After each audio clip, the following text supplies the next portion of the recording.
You are the people you surround yourself with. Have you ever heard that before? If you've been trying to improve your relationship with food and your body, I probably don't need to tell you that this becomes extremely challenging if you're constantly surrounded by people who are obsessively dieting and they're constantly nitpicking how they look and how those around them look. I strongly believe the same applies to social media. It gets difficult to focus on your own journey if everyone else seems to be walking in the exact opposite direction. How on earth are you supposed to make peace with your average body and your average life if you're constantly bombarded with images of perfection?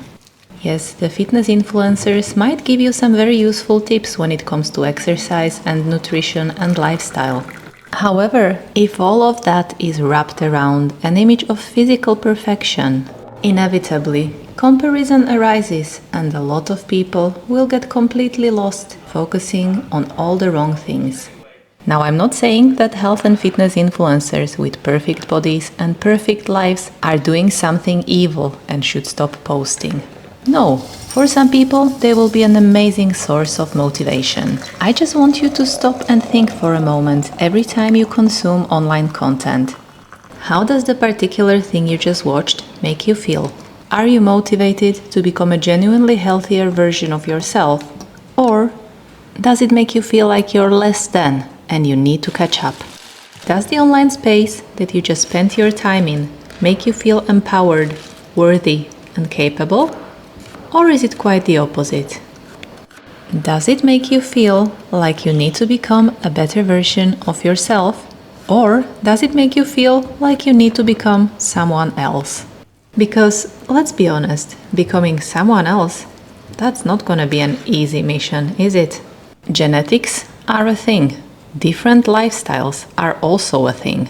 While someone might be blessed with a type of body that barely ever holds on to any fat, and if so, it's all in the right places, your body is not broken or unworthy just because it's not like that, okay?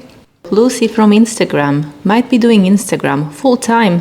She might not have a 9-to-5 job and 3 kids, and a sick relative that needs taking care of. Of course, it will be easier for her to get 6 workouts a week in and 8 hours of sleep. Do yourself a favor and forget about Lucy. Focus on the little things that you can do in your life to feel and live better. And you might be surprised that if you start with baby steps, before you know it, they snowball into something bigger and better and healthier. I'm very selective with the people I let into my life, and since I started applying the same rule online as well, it's made a major difference to my mental health.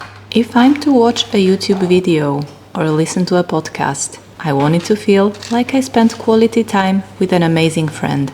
Nothing less than that. If I don't leave an online space feeling uplifted and inspired, it's an online space I'm not going back to.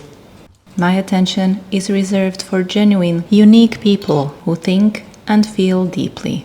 I couldn't care less about how they look or the fact that their lives might seem boring and mediocre to someone else. I reached a point in my life where mediocre no longer sounds like an offensive word. After years of chasing something, the idea of living a mediocre life in a mediocre body actually gives me a sense of peace. And do you know who I appreciate even more than mediocre people? People who are not scared of sharing what they consider to be their struggles and flaws. The moment I find out what someone considers to be their flaws, it's sort of like I instantly love them more.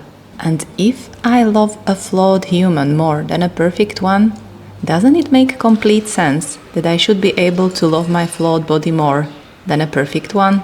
I don't know about you, but it makes perfect sense to me. So what I wanted to say today is choose your online friends as carefully as you choose your real life friends, because they rub off on you just the same. Thanks for watching and see you soon.